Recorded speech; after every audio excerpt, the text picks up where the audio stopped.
వద్దు.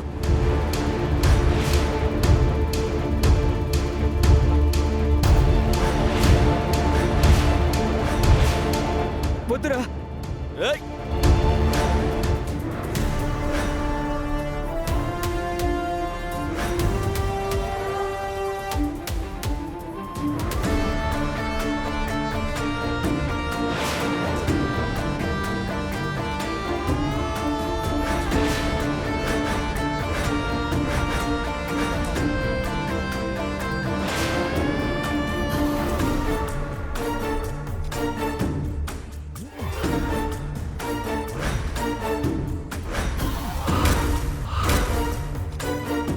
నువ్వా? ఏంటిదంతా? అర్థం కాలేదా? Murder plan. నువ్వు నా కూతుర్ని పెళ్లి చేసుకోవడం నాకు ఇష్టం లేదు. నా కల్లుడు కావడం అస్సలు ఇష్టం లేదు. కానీ కీర్తి ఇప్పుడు మీ ఇంట్లోనే ఉంది కదా.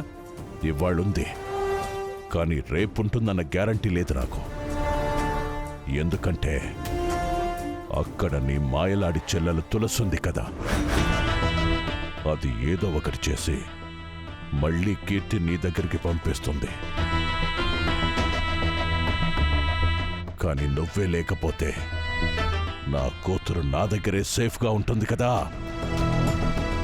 అయితే చంపేయ్. ఏంటలా చూస్తున్నావు? కీర్తి లేని జీవితం నాకొద్దు. చంపేయ్. నిజంగా ప్రేమే. కానీ ఈ ప్రేమ కీర్తి మీద లేక కీర్తి వెనుకున్న ఆస్తి మీద? నీ ఆస్తి కావాలనుకుంటే అది ఎప్పుడో రాబట్టుకునేవాణ్ణి. నాకు కీర్తి కావాలి. కీర్తి మాత్రమే కావాలి. అయితే నా కూతుర్ని వదిలిపెట్టను అంటా? అది ఈ జన్మలో జరగని పని. కీర్తి నా ప్రాణం.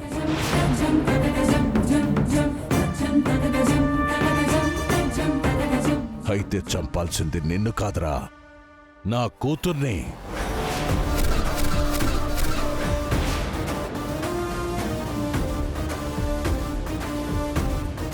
ఏంటి ఏమన్నావు?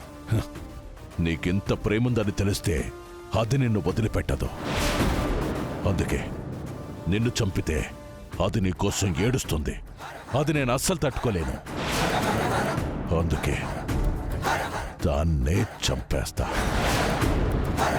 అసలు నా కూతురే లేదనుకుంటా, పుట్టలేదనుకుంటా. నువ్వు తండ్రివి కాబోతున్నావు. కీర్తి ఇప్పుడు ప్రెగ్నెంట్ బాబు. దాన్ని చంపేయడమే కరెక్ట్. కీర్తినే చెయ్యదు. రేయ్, వీడి కళ్ళ ముందే చంపేద్దాం. వెళ్ళి తీసుకురండి. సరే అన్నా. వద్దు వద్దు వద్దు, ప్లీజ్ ఆగండి. కీర్తి నేను చేయొద్దు, ఆగండి. వద్దు, మీ కాళ్ళకు దండం పెడతాను. ప్లీజ్ ఆగండి. మీకేం కావాలో చెప్పండి, నేను చేస్తాను. కీర్తి నేను చేయొద్దు, నేను చేస్తాను. ఏం చెప్పినా చేస్తావా? చేస్తాను. రేయ్, ఆగండ్రా.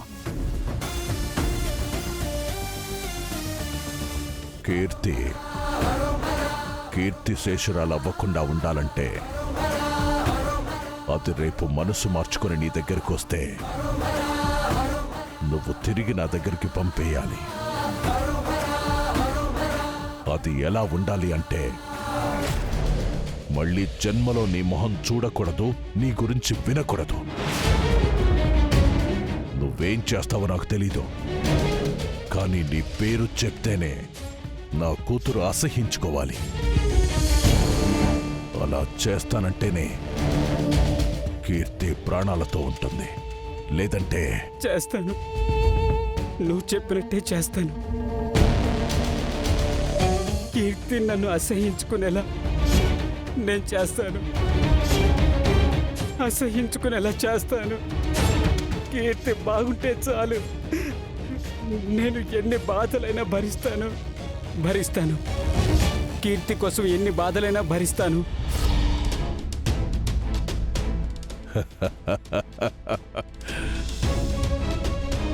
అసలేం జరిగిందో, నేనెందుకు అలా బిహేవ్ చేశాను, ఇప్పుడేం చెప్పలేను. నన్నేం అడగద్దు ప్లీజ్. ఇక నన్నేం అడగద్దు. అలా బెదిరించానమ్మా వాణ్ణి చంపినా పర్లేదు కానీ కీర్తి కావాలంట వాడికి, నా కూతురు కావాలంట. అంత ప్రేమిస్తున్నాడంట దాన్ని. అందుకేనమ్మా ఆడా రోజు కీర్తిని అనుమానించాడు. తన కడుపులో పెరుగుతున్న బిడ్డకి తండ్రి నేనే అన్న గ్యారెంటీ లేదు అన్నయ్య. మనమే కీర్తిని ఏమైనా చేస్తామని భయపడి దాన్ని అనుమానించినట్టు నటించాడమ్మా. అదమ్మా నీ కొడుకు బసవరాజ్ అంటే.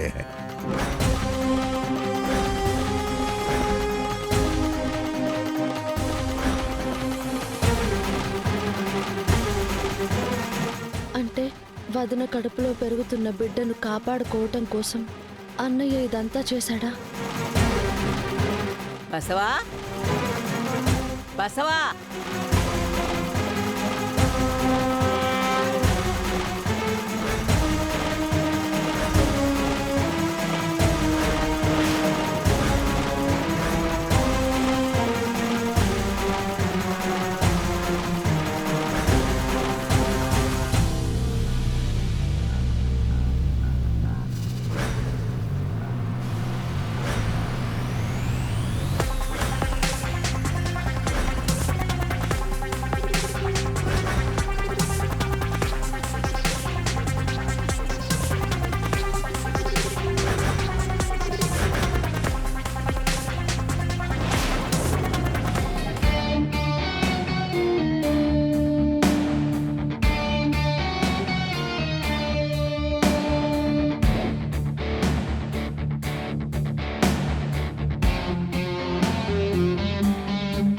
బసవా, ఇక్కడున్నావా? అదమ్మా జరిగింది. బాగా ప్లాన్ చేశాను కదా. ఏంట్రా నువ్వు ప్లాన్ చేసింది? ఇలా బాటిల్ బాటిల్ తాగేస్తే నీ ఆరోగ్యం ఏమవుతుంది? అదేంటమ్మా ఇప్పటిదాకా నన్ను మెచ్చుకొని ఇప్పుడు ఇలా మాట్లాడుతున్నావు? ఆ? ఇప్పటిదాకా నిన్ను మెచ్చుకోవడమేంట్రా? నేను ఇప్పుడే కదా వచ్చింది. ఇప్పుడే వచ్చా? మరి నేను ఇప్పటిదాకా చెప్పింది ఎవరికి? ఏం చెప్పావు? ఎవరికి చెప్పావు? అదేనమ్మా నిజం చెప్పాను కదా. ఆ హరీష్ గాడిని నేను ఎలా అదుపులో పెట్టానో, వాడిని ఎలా బెదిరించానో అంతా చెప్పాను కదమ్మా. రే, నీకు తాగుడు ఎక్కువైపోయిందిరా. నేనొచ్చానని నాకు చెప్పానని భ్రమ పడుతున్నట్టున్నావు గాని తాగింది చాలు, ఇంకెళ్ళి పడుకో పో.